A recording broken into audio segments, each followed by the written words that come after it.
মাগরিবের নামাজের পরে এই দোয়াটা যদি কোনো ব্যক্তি একবার পাঠ করতে পারে, আল্লাহ রাসূল বলেন ৭০টা বিপদ থেকে তাকে মুক্ত করে দেওয়া হবে। আর এই ৭০টা বিপদের মধ্যে সবচেয়ে ছোট্ট বিপদ যেটা, সেটা হলো দারিদ্রতা।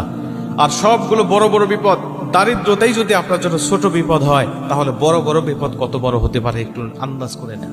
এই দোয়াটা পাঠ করবেন মাগরিবের নামাজের পরে, আপনি ৭ বার করে পাঠ করবেন, দেখবেন যে আল্লাহ রাব্বুল আলামিন আপনার সব বিপদ আপদ বালা মুসিবত থেকে হেফাজত করে নিয়েছে।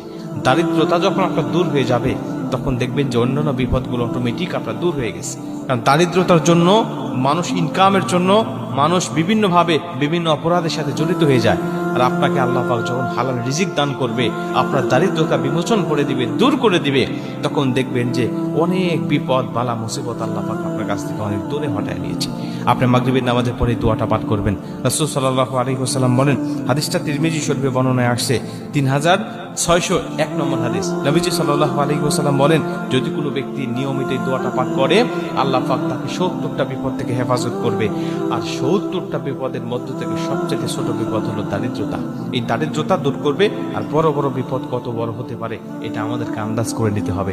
মানে আমাদের অসুস্থতা থাকবে না, আমাদের বালা বিপদ মুসিবত থাকবে না, আমাদের বিভিন্নভাবে গুনাহ মুক্ত সহ আল্লাহ পাক বিভিন্নভাবে আমাদেরকে হেফাজত করবে। হযরত আবু হুরায়রা রাদিয়াল্লাহু তাআলা আনহু বর্ণনা করেছেন, রাসূল সাল্লাল্লাহু আলাইহি ওয়াসাল্লাম বলেছেন, তোমরা লা হাওলা ওয়ালা কুওয়াতা ইল্লা বিল্লাহ পাঠ করো বেশি বেশি, কারণ এটা হলো জান্নাতের ধনভাণ্ডার, এটা হলো জান্নাতের রত্ন ভাণ্ডার, ধন ভাণ্ডার। এটা যে ব্যক্তি যত বেশি পাঠ করবে, আল্লাহ পাক তাকে তত বেশি জান্নাতের ধন ভাণ্ডার দান করবে।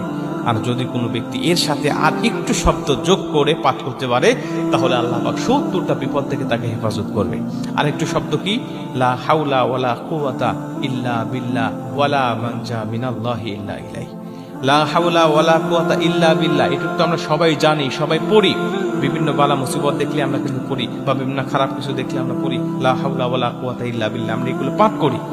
এর সাথে ওয়ালা মানজা মিনাল্লাহি ইল্লা ইলাইহি, এটুকু শুধু আপনি যোগ করবেন, ওয়ালা মানজা মিনাল্লাহি ইল্লা ইলাইহি, এটুকু আপনি যোগ করে বলবেন, লা হাওলা ওয়ালা কুওয়াতা ইল্লা বিল্লাহ ওয়ালা মানজা মিনাল্লাহি ইল্লা ইলাইহি।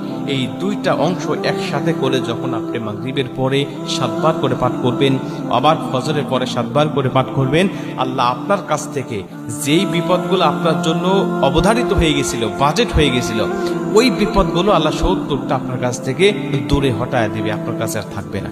আর এই বিপদের মধ্য থেকে সবচাইতে বড় ছোট বিপদ হলো দারিদ্রতা। আপনার দারিদ্রতা থাকবে না, আপনার অসুস্থতা আপনার থাকবে না, আপনার বালা বিপদ মুসিবত এগুলো থাকবে না, এগুলো সব আল্লাহ দূর করে দেবে। এই জন্য দোয়াটা মুখস্থ করে নেন যে লা হাওলা ওয়ালা